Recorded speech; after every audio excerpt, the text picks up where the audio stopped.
안녕하세요. 오늘도 시청해주셔서 감사드리고요. 바로 사연 읽어보겠습니다. 결혼하신 여성분들, 시댁이니 시월드라는 말 들으면 나도 모르게 치를 떨게 만드는 어떤 에피소드 하나쯤은 갖고 계실 거예요. 저 역시 생각만 해도 몸 떨리게 만드는 그런 경험이 있습니다. 다만 저 같은 경우 그런 불쾌한 경험을 시댁이 아닌 처가 때문에 겪었다는 것이 다른 점일 텐데요.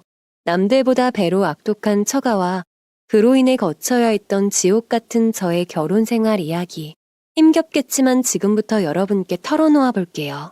돈 좀 벌었으면 처가에도 나눠줘야 하는 거 아니야? 있는 놈들이 정말 더 지독하구만. 안녕하세요. 저는 30 후반의 남성입니다. 결혼은 35이 되기 전에 했는데 아이는 없어요. 그리고 지금으로 봐서는 제 결혼 생활 내내 아이 볼 일은 전혀 없을 것 같아요. 지금의 결혼 생활은 유통기한이 정말 얼마 남지 않았습니다. 제가 아내를 상대로 이혼 소송을 걸었거든요. 생각해보면 제 결혼 생활은 초반 몇 년만 좋았던 것 같습니다. 예전부터 꿈꾸던 분식집 경영을 본격적으로 하기 위해 직장을 그만두기 전까지만요. 제가 퇴사 결심을 밝혔을 때 제 어머니를 제외한 주변 사람은 아주 강하게 뜯어 말렸습니다. 특히 아내와 처가에서 난리였어요.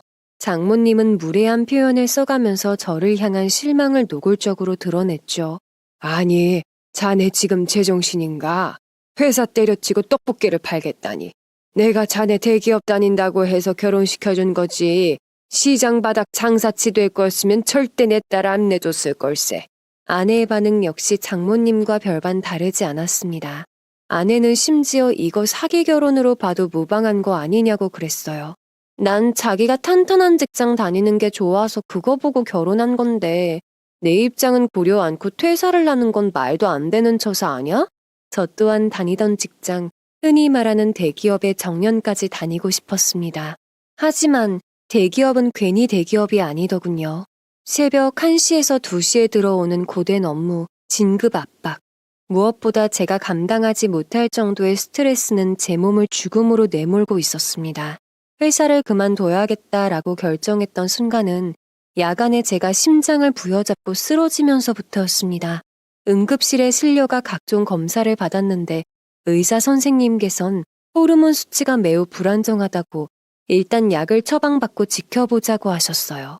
더불어 말씀하시길 스트레스를 조절하는 기관이 심장입니다.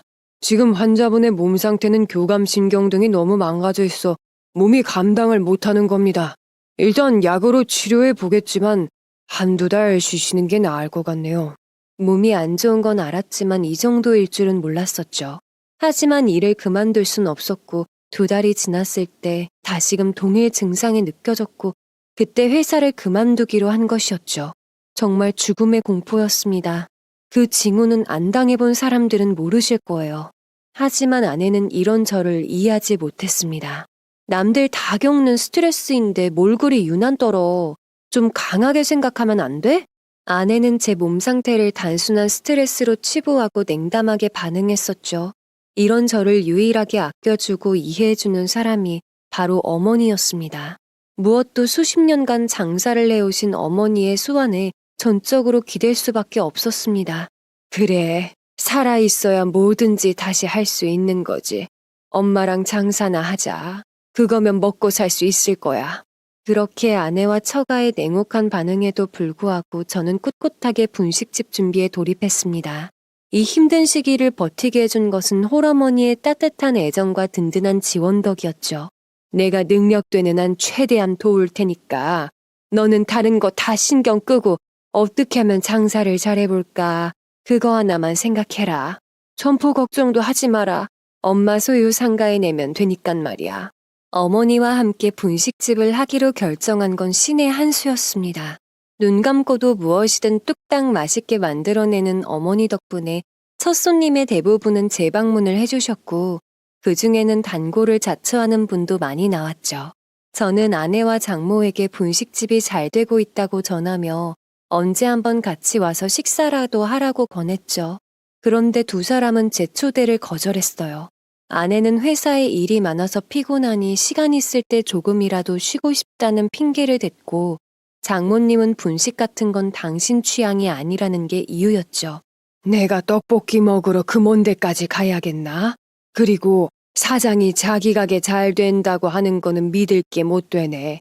진짜 잘 되는 가게는 말이야. 말이 아니라 매출로 증명을 해야지, 매출로.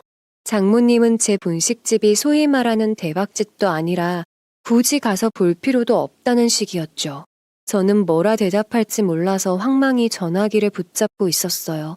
그런데 그때 옆에서 저와 장모의 통화를 듣고 있던 어머니께서 제 손에서 전화기를 확 빼앗아 가더니 시원하게 응수를 하셨어요. 아이고, 우리 사돈님 맛이 고급인 걸 미처 몰라뵀네요. 다음에 분식 같은 거 말고 비싸고 좋은 거 구하면 다시 초대할게요. 그동안 사돈댁은 금가루 뿌린 밥 맛있게 잡숫고 건강하세요. 재치 있게 한마디를 날리신 어머니는 장모님이 뭐라고 대꾸할 틈을 주지 않으려고 금세 전화를 뚝 끊어버리셨어요.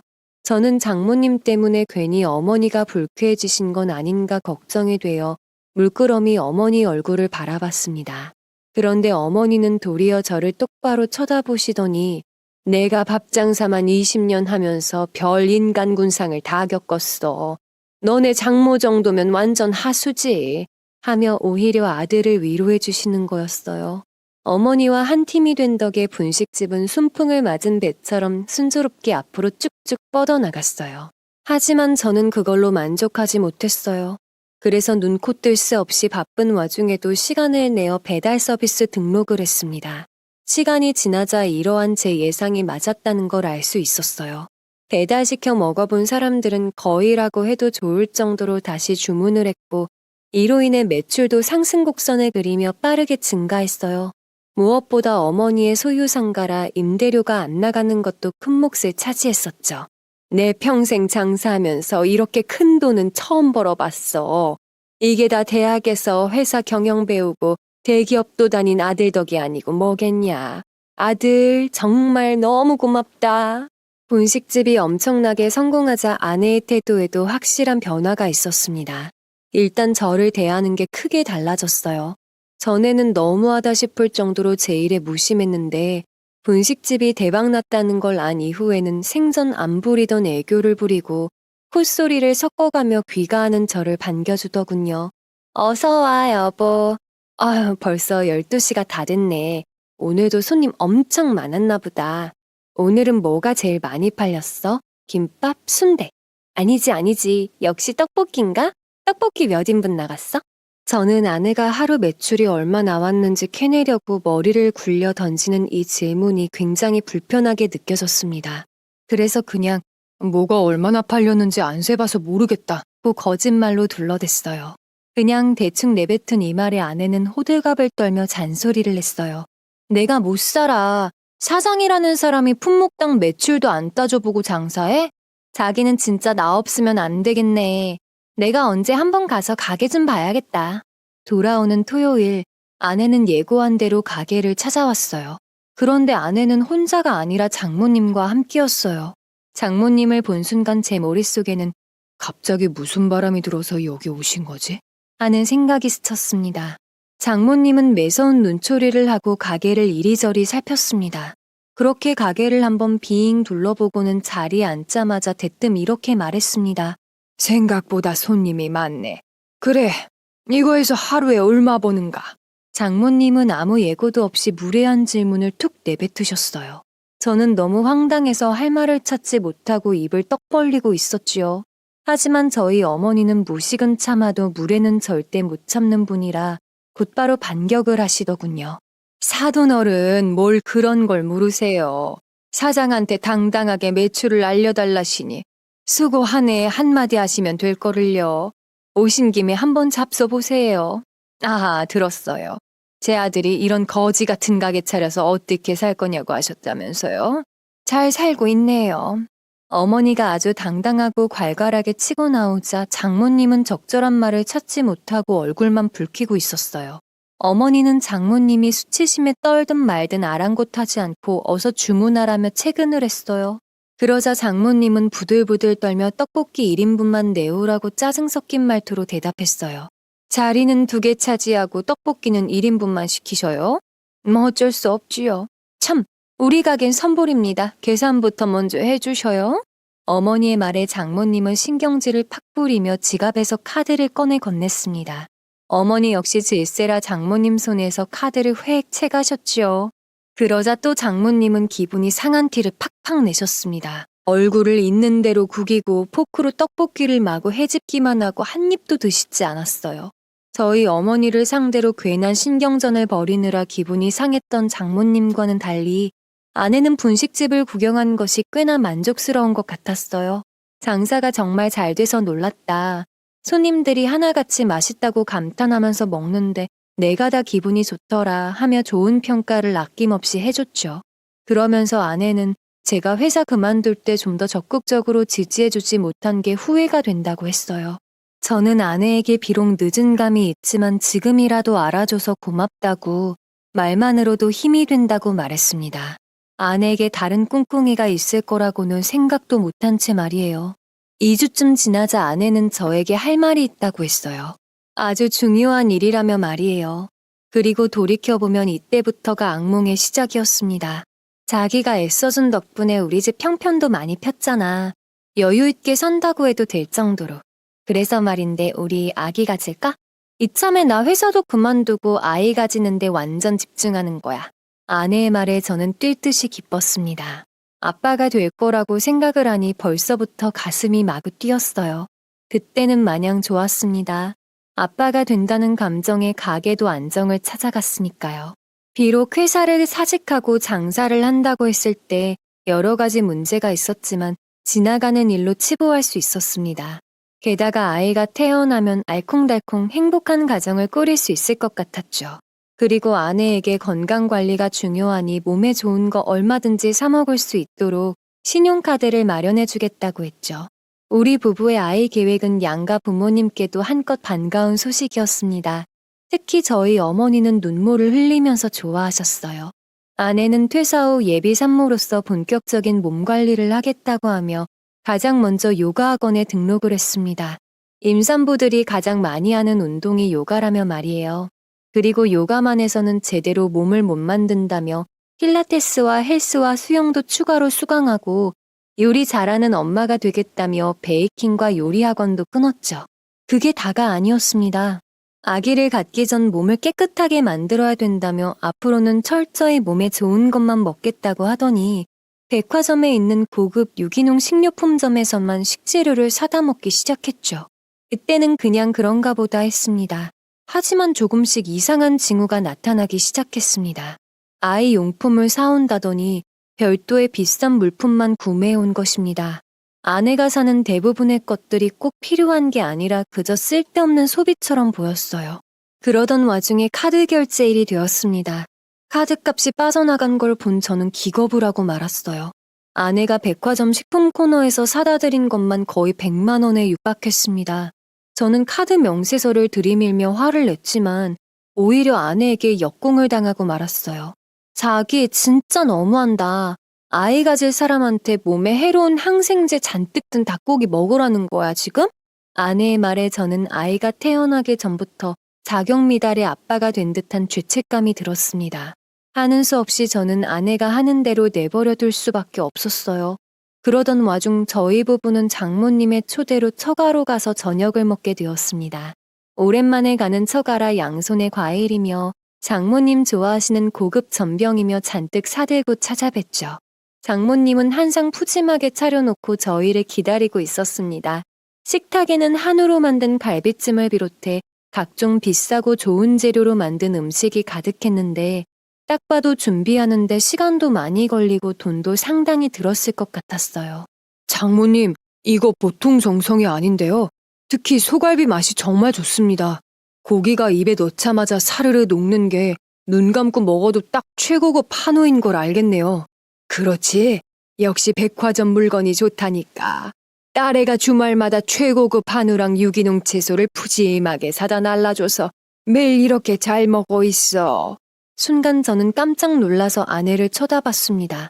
하지만 아내는 오히려 이번에는 또 뭐 때문에 그러냐라는 식으로 저를 째려봤어요. 장모님 댁에서 돌아온 그날 저희 부부는 크게 말다툼을 했어요. 제 주장은 이랬어요. 친정에 갖다 바칠 비싼 식재료 사라고 신용카드를 준 게 아니다. 적당한 선에서 소비를 해야지. 이건 너무 과소비. 라고요. 하지만 아내는 별거 아닌 거 가지고 쪼잔하게 군다며 여태껏 처가에 해준 것도 없으니 이 정도는 그냥 넘어가라며 당당히 소리를 쳤지요. 부부싸움을 하고 나서 며칠 후 장모님이 저희 집 근처로 찾아오셨어요. 장모님은 저와 단둘이 할 이야기가 있다며 어디 카페라도 들어가자고 하셨죠. 장모님은 자리에 앉자마자 저에게 잔소리를 하기 시작하셨어요. 나는 자네가 장사도에서 통이 큰 줄 알았는데 지금 보니까 아니더라. 우리 딸애가 자기 엄마랑 아빠 좀 챙기겠다고 고기 보내준 거 그거 가지고 막 뭐라 그랬다며. 장모님은 쫌생이라는 단어까지 쓰며 저에게 무안을 주었습니다. 장모한테 돈 들어가는 게 그렇게 싫으냐고 말이에요.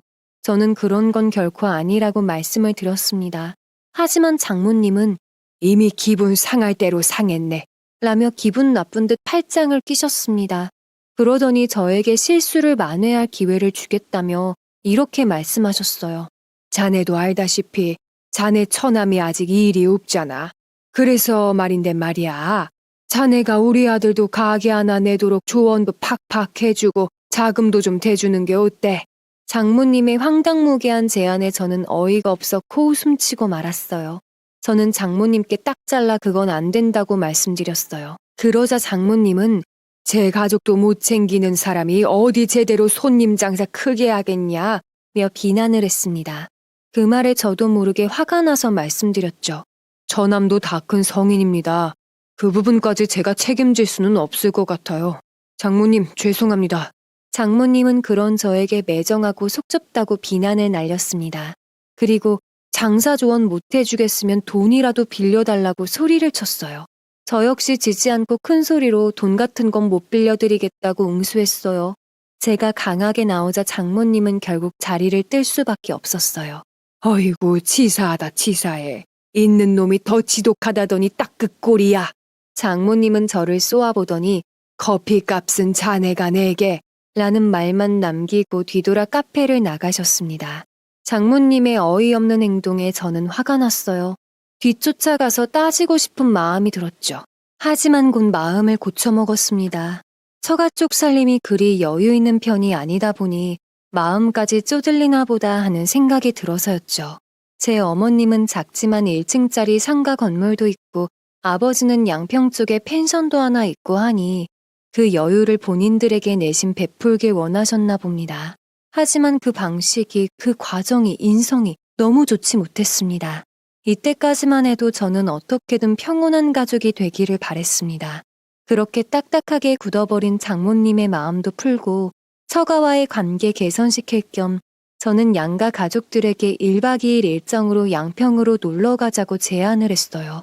그리고 처가에서 부담을 가지지 않도록 숙박비든 여행비든 신경 쓰지 말고 몸만 와달라고 부탁을 했습니다.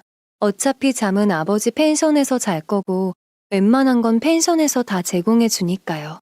그렇게 제주도 아래 처가 식구들과 친가 식구들이 한자리에 모이게 되었습니다. 원래 처가 쪽에서는 장인어른과 장모님, 처남이 오기로 했어요. 그런데 당일 아침 장모님에게 연락이 오더니 장모님 남동생, 즉 처외숙 한 분이 같이 가기로 했으니 양해 좀 해달라고 하더군요. 처외숙은 결혼식 날 딱 한 번 본 게 전부여서 어색할 것 같았지만 거절하기도 못하고 그래서 일단 알겠다며 승낙할 수밖에 없었죠. 하지만 제 우려와는 달리 분위기는 화기애애했습니다. 공기 좋은 곳에서 다 같이 모여 맛있는 것도 먹고 웃고 떠들고 하니 다들 재미있어 했죠. 해가 질 무렵에는 널찍한 마당에 앉아 바비큐 파티도 했습니다. 아버지는 근처 농가에 가서 직접 공수해온 최상급 삼겹살과 안심을 숯불에 구워서 모두에게 푸짐하게 나눠주셨죠. 그런데 한창 분위기가 무르익었을 무렵 처회숙이 뜬금없이 저희 집이 참 잘 사는 것 같다며 칭찬을 하기 시작했습니다. 하지만 내심 불안했어요. 처회숙이 술을 진탕 드셨으니까요. 조카 사돈 댁은 참 잘 사시는 것 같습니다. 이렇게 번듯하게 펜션 사업도 하시고 그 또 뭐냐? 상가도 하나 있는데 거기 떡볶이 장사가 그렇게 잘 된다면서요? 거참 부럽습니다. 처회숙의 칭찬에 저희 어머니는 손사래를 치셨습니다. 상가가 하나 있긴 한데 번화가에 있는 게 아니라 월세를 그렇게 높게 받지도 못한다며 말이에요. 그리고 곧 상가 하나가 계약이 끝나나갈 예정인데 그 자리에 또 임대를 놔야 한다며 가볍게 고민을 털어놓으셨죠. 어머니의 말에 처회숙은 두 눈을 반짝하더니 손에 들고 있던 술잔을 테이블에 탁 내려놓고 이렇게 말했어요. 사돈, 그 상가 저한테 임대 놓으시죠. 저도 장사 좀 해보려고 상가를 찾고 있었는데 아이고 임대료가 좀 비쌉니까? 이번 기회에 가족 할인 붙여서 좀 어떻게 싸게 좀 놓으시죠. 처회숙은 어찌나 흥분을 했는지 저희 어머니가 반응을 보이든 말든 혼자 신이 나서 속사포같이 말을 쏟아냈어요. 혼자서 소주 2병을 드신 상태라 취기도 상당히 오른 상태였죠. 이윽고 처회숙은 월세 이야기를 꺼내며 당장 계약을 하자는 식으로 말을 했어요. 처회숙이 제안한 월세는 원래 가격의 절반에도 못 미치는 터무니없는 수준이었습니다. 어머니는 많이 당황한 듯 친척 사이에 계약서 주고받게 되면 껄끄러워지니 이 이야기는 없던 걸로 합시다. 라며 분위기를 바꾸려고 하셨죠. 처회숙은 어머니 말씀이 듣기 거북했던지 곧바로 인상을 팍 구겼습니다. 그리고 나 지금 화났다라는 걸 알리고 싶은지 입을 꾹 다물고 혼자 소주를 연신 들이키기 시작했어요. 아주 빠른 속도로 소주 한 병을 비운 처회숙은 거나하게 취해서 거기 있는 사람이 좀 베풀고 살아야지. 그렇게 쪼잔하게 구니까 장사치란 말을 듣는 거 아니요? 라며 호통치듯 소리를 질렀습니다. 난데없이 소란을 피우는 처회숙 때문에 방금 전까지 화기애애하던 저녁 식사 자리는 순식간에 찬물을 끼얹듯 무겁게 가라앉고 말았어요. 제 부모님 두 분은 처회숙의 무례함에 당황하고 화도 났지만 처회숙과는 도저히 제대로 된 대화가 안 되겠다 싶었는지 그냥 꾹 참고 넘어가기로 하신 듯 했어요. 이야기 안 되겠다 싶은 건 다른 처가 식구도 마찬가지였습니다. 어느 하나 나서서 처회숙을 말린다던가 주의를 주려고 하지 않았어요. 심지어 장모님은 내 남동생이 맞는 이야기 했구만 하고 말하는 듯한 표정을 짓고 있었습니다. 제 부모님은 이번 일로 처가 식구들에게 안 좋은 인상을 갖게 되셨어요. 저 역시 마찬가지였습니다. 심지어 저는 아내를 향해서도 큰 실망감과 섭섭함을 느꼈어요.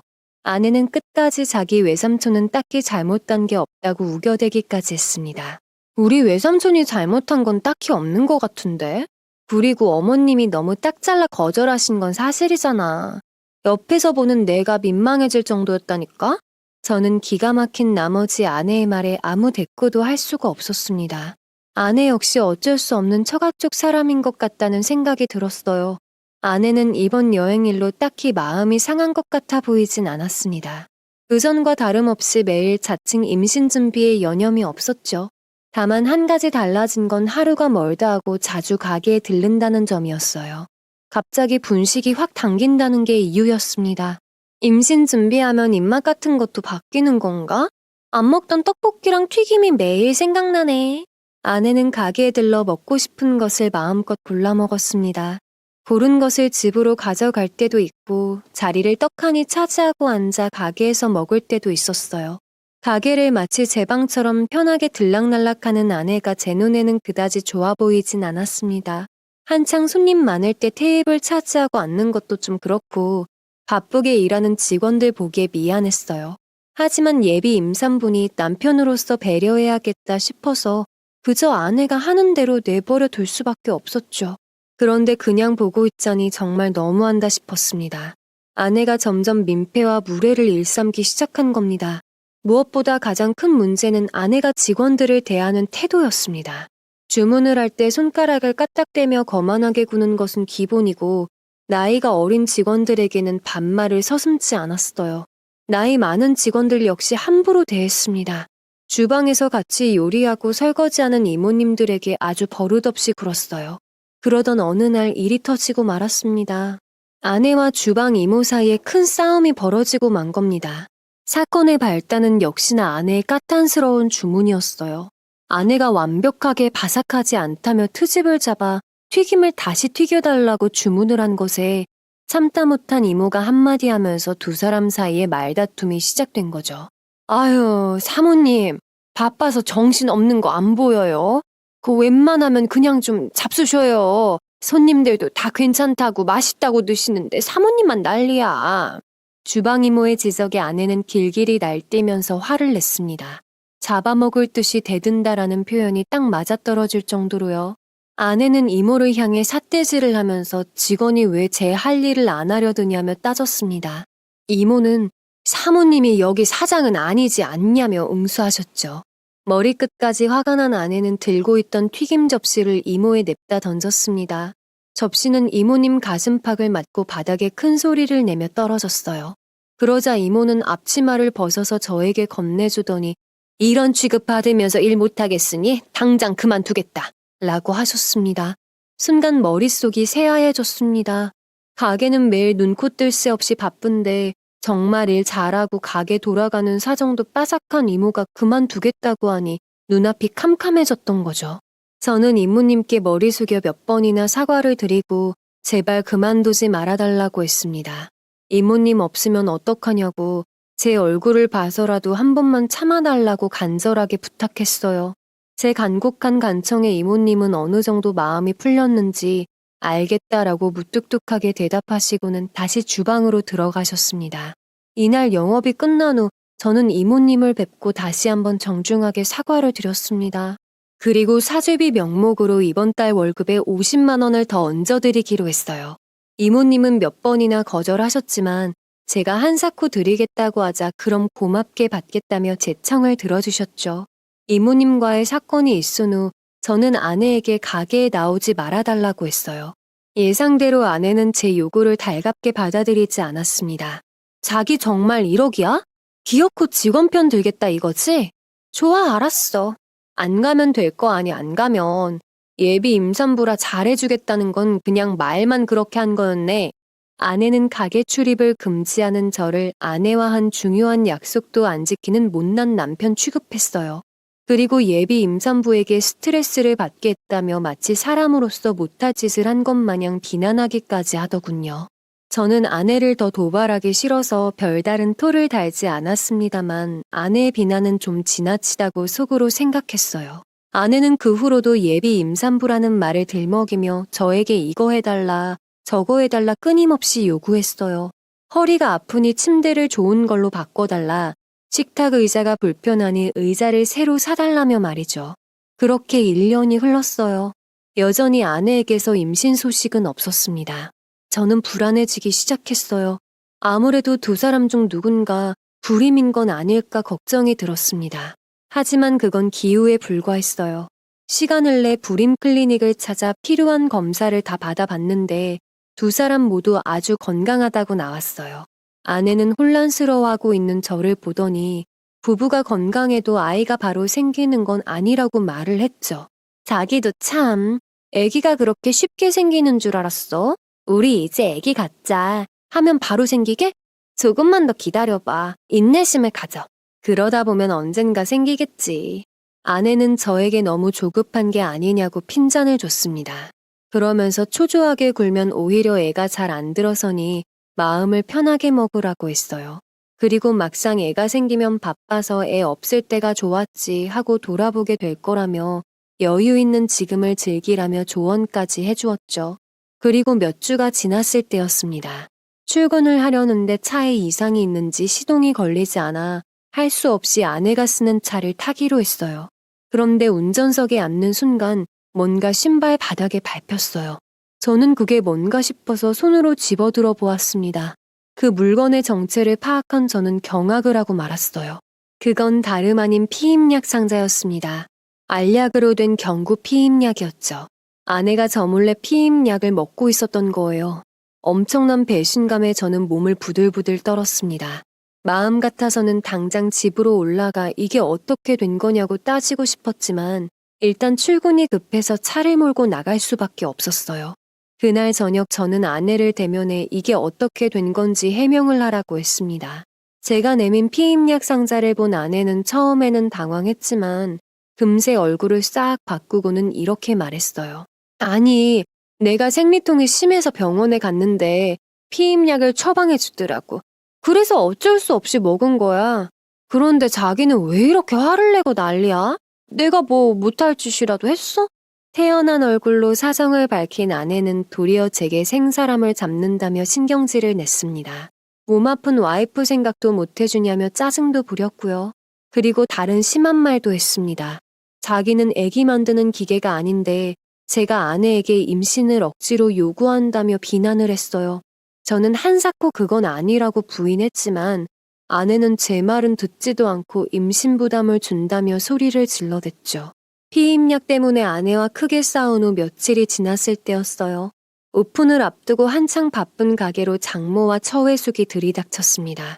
두 사람은 가게 문을 들어서자마자 제 이름을 크게 부르며 당장 튀어나와 사과부터 하라며 소리쳐댔죠. 하지만 이날은 제가 치과를 가느라 오후에 출근을 하기로 되어 있었어요. 어머니는 제가 치과에 가서 가게에 없다고 말을 했지만 두 사람은 어머니를 사기꾼이라고 부르며 매도했다고 합니다. 당신 아들이 우리 딸한테 무슨 짓 했는지 알아? 몸 아파서 약 먹은 걸 임신하기 싫어서 꾀부렸다고 몰아붙여서 애가 아주 그냥 알아 누웠어. 어떻게 책임질 거야? 어떻게 할 거냐고? 장모님은 어머니를 향해 연신 삿대질을 해가며 고성을 질러댔습니다. 어머니는 난데없는 비난에 몸까지 떨릴 지경이었지만 침착한 말투로 사돈어른 일단 진정하시고 우리 앉아서 이야기 좀 나눠보시죠. 라고 하며 심각한 분위기를 바꿔보려고 하셨어요. 하지만 처회숙이 대뜸 끼어들어 회방을 놓았죠. 진정? 나 참 어이가 없어서. 지금 그쪽 아들이 우리 조카한테 억지로 임신하라 난리치고 약도 못 먹게 해서 병이 심해졌는데 진정하란 소리가 나오슈? 참 뻔뻔하구만 뻔뻔해. 처회숙은 사납게 눈을 부라리며 어머니를 향해 으르렁댔습니다. 덩치가 크고 눈매까지 사나운 처회숙은 있는 대로 인상을 쓰며 어머니에게 협박조로 따졌고 이로 인해 극도의 불안과 스트레스를 받은 어머니는 그날 저녁 스트레스로 알아눕고 마셨죠. 처가 식구가 다녀가고 한참이 지나서야 가게에 도착한 저는 직원을 통해 이 모든 상황을 뒤늦게 전달받았습니다. 장모와 처회숙이 가게에 급습했을 때는 주방 이모와 어머니 둘뿐이었고 두 분 다 너무 놀란 나머지 저나 다른 직원에게 연락할 생각도 못한 채 그대로 매서운 공격에 시달리고 만 거였어요. 이 일로 어머니는 정말 큰 충격을 받아 몸이 갑자기 안 좋아지고 말았습니다. 결국 병원에 모시고 가야 했는데 생각보다 상태가 더 안 좋아서 며칠 입원까지 해야 했어요. 저는 처가의 행패에 몹시 분노할 수밖에 없었습니다. 그런데 저를 더 분노케 한 것은 다름 아닌 제 아내였어요. 아내는 장모와 처회숙이 주장하는 어처구니 없는 내용을 그대로 되풀이해서 저에게 말했어요. 제가 몸 아픈 아내에게서 처방약을 빼앗고 임신을 강요했다는 거예요. 아내의 말에 저는 화가 나 몸을 부들부들 떨었습니다. 소리를 안 지를 수가 없더군요. 저는 아내에게 당신이나 당신 식구나 하나같이 다 이상한 주장만 늘어놓지 마 라고 했죠. 그러자 아내는 자기가 할 말을 도리어 제가 한다며 코웃음을 쳤습니다. 그리고 이상하고 쪼잔하게 구는 건 저와 제 부모님이라고 했어요. 처가 식구들 불러서 기껏 한다는 게 가게 자랑의 펜션 자랑이면서 작은 부탁 하나 들어주지 않고 치사하게 군다고 했죠.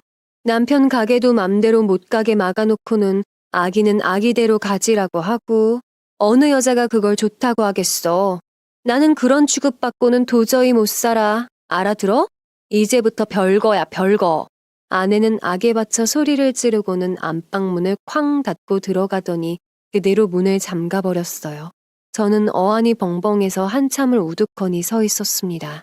이윽고 정신을 차려 안방문을 조용히 노크했지만 아내는 묵묵부답이었어요. 하는 수 없이 저는 이불 한 장 없이 거실 소파 위에서 쌀쌀한 가을밤 추위에 싸우며 새우잠을 자야 했죠. 다음날 아침 저는 시끄러운 말소리에 억지로 잠을 깨고 말았어요. 그런데 겨우 눈을 뜨고 몸을 일으키자마자 난데없이 저를 향해 욕세례가 쏟아졌습니다. 욕을 한 사람의 정체는 다름 아닌 장모님이었어요. 저는 장모님을 보자마자 깜짝 놀라 자리에서 벌떡 일어났습니다. 일어나고 보니 거실에 있던 다른 사람들도 눈에 들어왔죠. 거실은 처가 식구들이 점령한 상태였습니다. 장모님과 아내 처회숙 그리고 처남까지 와 있었죠. 아니 다들 뭐 하는 겁니까? 남의 집 거실에 집주인 허락도 없이 들어와서. 뭐긴 뭐야. 네 놈한테서 딸 구해내려고 왔지. 남편이랑 시모랑 작당하고 못 살게 구는데 손 놓고 가만히 있을 수 없지 않는가? 장모님은 오늘 아침 아내에게서 남편이랑 시모 시집살이 때문에 도저히 못 살겠다고 구조 요청을 받았다고 했습니다. 그 연락을 받자마자 처남, 처회숙을 불러 저희 집으로 온 거라고 했죠. 장모님은 그 말을 마치자마자 처남과 처회숙에게 빨리 짐을 싸라고 지시했어요. 장모님의 지시가 떨어지자마자 두 사람은 눈에 보이는 괜찮은 물건은 죄다 가지고 온 트렁크에 집어넣기 시작했죠. 반면에 아내는 가만히 서 있기만 했어요. 이상하다 싶어서 아내를 보니 아내 옆에는 이미 커다란 트렁크 하나가 있더군요. 어젯밤 이미 짐을 싸둔 것이 분명했습니다. 처가 식구들은 챙길 물건을 다 챙기자 미련 없다는 듯 문을 열고 나가버렸어요. 홀로 남겨진 저는 휑해진 집을 보고 황망해져 소파에 쓰러지듯 주저앉고 말았습니다. 이 상황을 도대체 어떻게 받아들여야 할지, 그리고 또 앞으로는 어떻게 해야 좋을지 아무것도 떠오르지 않아 절망적이었어요. 이날 저는 멍한 상태로 하루를 보냈습니다. 가게에 나가서 일도 했지만 무슨 정신으로 손님을 맞고 음식을 만들었는지 기억이 잘 나지 않을 정도였죠. 집에 돌아왔을 때는 상태가 더 심각했습니다. 아침에 그 소동으로 인한 충격이 생생하게 살아나 가게에 있을 때보다 더 피곤한 것 같았어요. 저는 참담한 심정을 안고 안방문을 열었습니다. 안방은 집안 다른 어느 곳보다 더 황량했어요. 아내가 없는 탓도 크겠지만 아내가 자신이 한번 건드리기라도 한 물건은 죄다 싸서 나가버린 게 제일 컸습니다. 안방에는 아내가 두고 간 물건도 몇 있었습니다. 어쩌다 입는 옷 중에 부피가 큰 것은 두고 갔더군요. 저는 아내의 옷을 보고 있기가 괴로워서 서재로 옮기려고 옷장에서 꺼냈어요. 그런데 옷주머니에서 뭔가가 튀어나와 바닥으로 툭 떨어졌습니다. 그걸 무심코 집어들어 본 저는 또 한 번 경악하고 말았어요. 아내 옷주머니에서 나온 건 다름 아닌 피임 도구였습니다. 남성용이었어요. 순간 제 머릿속과 가슴에는 온갖 불쾌한 짐작과 분노로 어지러워졌습니다. 몸이 너무 떨려서 그대로 서 있을 수가 없었어요. 하지만 한 가지는 분명했어요. 아내는 다른 남자와 바람을 피우고 있었던 겁니다. 당시 그 피임 도구가 제 것일 확률은 전혀 없었습니다. 우리 두 사람 부부관계 안 한 지가 한참이나 되었기 때문이에요. 다음날 아침 저는 바로 심부름센터에 전화를 걸어 아내의 바람을 확인하고 싶다고 했습니다. 전화를 받은 직원은 놀라는 기색도 전혀 없이 이런 일에 아주 익숙하다는 듯이 태연하게 대응했어요. 의뢰하신다고 해서 바로 증거가 나오는 게 아니에요. 시간이 좀 걸릴 수도 있어요. 시간이 오래 걸리고 손 많이 가면 좀 더 받아야 하는데 일단 대략적인 수수료는 알려드릴게요. 심부름센터에 전화를 한 후 저는 한동안 떨리는 몸을 주체할 수 없었습니다. 제 평생 단 한 번도 이런 일로 심부름센터에 전화를 할 거라곤 한순간도 생각해 본 적 없었으니까요. 그리고 그뿐만이 아니었습니다. 아내의 바람을 두 눈으로 확인하는 것에 대한 두려움이 들었어요. 하지만 그와 동시에 무엇을 보든 무너지지 않고 모든 상황을 받아들이고 제대로 맞서겠다는 결심도 고개를 들더군요. 그로부터 2주일 후 드디어 심부름센터로부터 연락이 왔습니다. 아내와 남자의 차에서 말로 표현할 수 없을 정도의 장면, 모텔에 들락날락거리는 모습을 사진으로 담았다고 했죠. 직원의 그 말을 듣는 순간 올 것이 왔구나 싶어 온몸에서 힘이 쫙 빠져갔어요. 그런데 곧이어 직원의 입을 통해 듣게 된 내용은 아슬아슬하게 버티던 정신마저 쑥 뽑혀버리고 말았습니다. 사장님, 저희 증거 확보했고요. 그런데 놀라지 말고 들으세요. 사모님이 만나는 남자 하나가 아니고 둘이네요. 그리고 그들이 아내 차에 설치한 도청 내용에 저는 까무러치게 놀라고 말았습니다. 그거 남자 구실은 하는 거야? 심장 안 좋다며. 언제 죽는 거야? 아, 몰라. 심장이 어떻게 됐다던데. 요즘은 조금 괜찮아진 것도 같고. 아유, 짜증나. 그놈이 가게 차릴 때도 내가 일부러 그놈 명의로 하자고 해서 그렇게 한 건데 왜 저리 안 죽는지 몰라. 아내가 두 남자를 만나고 있다는 것 이외에도 제가 죽기를 바라는 아내의 그 말이 충격적으로 다가왔습니다. 머리가 핑핑 돌 지경이었어요. 하지만 이를 꽉 깨물고 정신을 차리기로 했습니다. 이제부터 아내와 이혼 전쟁에 돌입해야 하니까요. 저는 심부름센터에서 사진과 증거들을 받자마자 변호사 사무실로 달려갔습니다. 담당 변호사는 저에게서 받은 모든 정황과 증거를 보더니 이건 이미 이긴 거나 다름없네요. 라며 회심의 미소를 지어 보였죠. 그리고 저에게 혹시 아내와 잘해보고 싶은 마음이 조금이라도 있는지, 용서해달라고 매달리면 선처할 의사가 있는지 묻고 싶다고 했습니다. 전혀요. 눈꼽만큼도 없습니다. 그러니 변호사님도 일처리 확실하고 독하게 해주세요. 단호한 제 말에 변호사는 알겠다며 짧게 대답하더니 자기만 믿으라고 했어요. 이쪽 방면에서는 오래 일했고 나름 실력도 있으니 걱정할 필요 없다고 덧붙였죠. 변호사는 바로 이혼 청구 작업에 들어갔습니다. 그리고 곧 아내 쪽으로도 연락이 갈 테니 저에게 단단히 마음 준비하라고 일러주었죠. 변호사 사무실에 방문한 날 저는 부모님을 찾아뵙고 모든 상황을 털어놓았습니다. 하지만 아내가 두 남자를 만나고 있다는 이야기는 굳이 하지 않았어요. 바람을 피우는 것 같으니 헤어져야 할 것 같다. 더 이상 같이 사는 건 무리라고 말씀을 드렸죠. 부모님은 처음에 충격을 받으신 듯 하더니 금세 마음의 안정을 찾으셨습니다. 그래, 요즘 시대에 이혼이 뭐 대수냐. 인성 말아먹은 마누라랑 처가 등살에 치여 사느니 혼자 돼서 맘 편하게 사는 게 100만 배 낫겠구나. 반면 처가는 제 이혼 통보로 인해 발칵 뒤집혀졌습니다. 통보를 받은 직후 그들은 원래 그렇듯 사나운 짐승처럼 날뛰며 고함을 질렀어요. 네가 뭔데 이혼을 한 해 만에 난리냐. 적반하장이니 뭐니 하면서 사납게 비난을 퍼부어댔어요. 저는 그 사람들이 날뛰든 말든 상관 않고 처가 식구들 얼굴에 제가 갖고 있는 증거를 당당하게 들이밀었습니다. 정말 대단하십니다. 뻔뻔함이 아주 하늘을 찌르겠어요. 그런데 그 중에서 가장 뻔뻔한 건 제 아내입니다. 어찌나 잘났는지 바람을 피고 다녔어요. 그것도 남자를 둘이나 끼고 말입니다. 제 말에 장모와 처회숙은 웃기는 소리 하지 말라며 고함을 쳤습니다. 마누라한테 억지로 애가지라고 하다가 안 통하니 없는 말을 꾸며낸다며 매도했어요. 그들의 이런 반응은 충분히 예상할 만한 것이었죠. 저는 있는 난리 없는 난리를 쳐대는 처가 식구들 면상 앞에 아내의 바람행각이 담긴 사진과 자료들을 들이밀었죠. 세상에 이게 뭔가. 자네 우리 딸한테 미행 붙인 건가? 심부름꾼 붙인 거냐고. 장모는 확실한 증거를 봤음에도 불구하고 바로 미안하다는 말을 하지 않았습니다. 오히려 아내의 뒷조사를 시킨 저를 두고 소름 끼치니 영악하고 악독하다느니 비난을 했어요. 저는 장모의 날선 비난에도 전혀 아랑곳하지 않았습니다. 처가 식구들의 욕짓거리와 행패는 모두 녹음하고 있는 상태였으니까요. 아직 상황을 파악 못하고 날뛰는 장모와는 달리 아내는 사색이 되어 아무 말도 못하고 있었습니다. 자신의 바람 행위가 어디까지 들통난 건지 초조해서 죽을 맛인 것 같았죠. 아내는 자신이 불리하다는 것을 숨길 수 없는 사실을 깨닫고는 제 동정심을 자극하려고 마음에 없는 말을 꾸며댔어요. 내가 임신이 안 돼서 스트레스가 심한 나머지 정신이 어떻게 됐었나 봐. 제발 한 번만 봐주라, 응? 그 남자들 그냥 스트레스 해소용이었어. 나한텐 당신뿐이라는 거 여보가 제일 잘 알잖아. 저는 그 악마의 말에 싸늘히 대꾸했습니다. 내 심장도 스트레스용이었어? 이 말에 아내는 깜짝 놀라 아무 말도 못하더군요. 아내의 동정심 유발 작전은 너무 유치한 나머지 어린아이도 안 속아 넘어갈 수준이었습니다. 어찌나 유치하고 어이가 없든지 코웃음 칠 힘도 없었어요.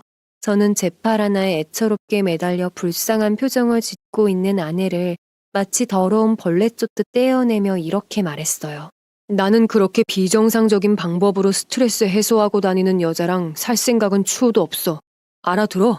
그러니까 다 포기하고 위자료물 준비나 해. 어디 한번 끝까지 가보자고. 아, 그리고 내 심장 별 이상 없대. 이렇게까지 말을 했는데도 아내는 제게 몇 차례 더 매달렸습니다. 눈물까지 흘리며 그렇게까지 매정하게 굴지 말라고 사정사정을 했어요. 하지만 저는 꿈쩍도 하지 않았습니다. 그러자 아내는 인내심이 극에 달했는지 사악한 본성을 드러내며 악다구니를 써댔어요. 저더러 꽉 막히고 무식하다며 마누라가 밖으로 둔 건 철저히 네 탓이라며 수준 낮은 비난을 퍼부어댔습니다. 그 뒤에도 아내는 정신 나간 사람처럼 협박과 호소를 왔다 갔다 하면서 제 마음을 돌려보려고 했어요. 하지만 아내가 그러면 그럴수록 저는 이미 마음먹은 이혼에 대해 결심을 굳혀나갈 뿐이었죠. 그리고 아내의 행패는 저에게 아주 유리한 이점으로 작용했습니다. 결코 제가 손해보는 입장은 아니었죠. 아내와의 이혼은 아직 완전히 마무리가 되지 않았습니다. 아내가 이런저런 핑계와 변명을 끌어와서 이혼을 안 하겠다고 버티는 바람에 생각보다 일이 더뎌지고 있는 상황이에요. 처가 쪽에서 변호사를 하나 고용한 모양인데 이 변호사가 갖가지 비겁한 수를 써가며 어떻게든 이혼을 막아보려 하는 것 같아요. 하지만 결국 제가 원하는 대로 이혼이 마무리될 것 같습니다. 저에게는 아내에게 불리하게 적용할 증거와 증인까지 탄탄한데 변호사마저 심지어 아내 쪽보다 몇 수 위 실력자예요. 아내와 처가는 지금도 저를 파렴치한 놈이라며 비난하고 몰아세우고 있습니다. 간간히 미안하다며 사과를 하긴 하지만 이혼을 피해보려는 수작에 불과하다는 것 잘 알고 있죠. 그래서 이 이혼 정말 제대로 해볼 생각입니다. 아내와 상간 상대자들 끝까지 몰아붙여서 위자료 탈탈 다 털어낼 겁니다. 법을 최대한 이용해서 최대 금액으로 뜯어내고 말겠습니다. 저는 그냥 열심히 제 밥벌이를 하고 이쁜 아들, 딸 낳아서 행복하게 살고 싶었습니다. 간략하게 그간의 일들을 나열했지만 아내의 외도는 차마 더 이상 말할 수 없을 정도의 내용이라 짧게 설명했습니다. 처가 횡포도 마찬가지고요. 어머니는 지금도 다행이라고 하십니다. 못된 아내 말 듣고 회사를 더 다녔으면 저는 이미 죽었을 거고 저런 사람들과 평생 살면 그때도 스트레스로 죽었을 거라고요. 네, 그런 것 같네요. 3번의 스트레스에서 다시 얻은 제 목숨, 당차게 활기차게 살아가도록 하겠습니다. 지금까지 긴 사연 들어주셔서 감사합니다. 여러분의 가정에는 평안만이 깃들길 바라면서 이만 마치겠습니다. 더 많은 이야기, 기막힌 사연을 듣길 원하신다면 구독과 좋아요, 알림 설정으로 부탁드립니다.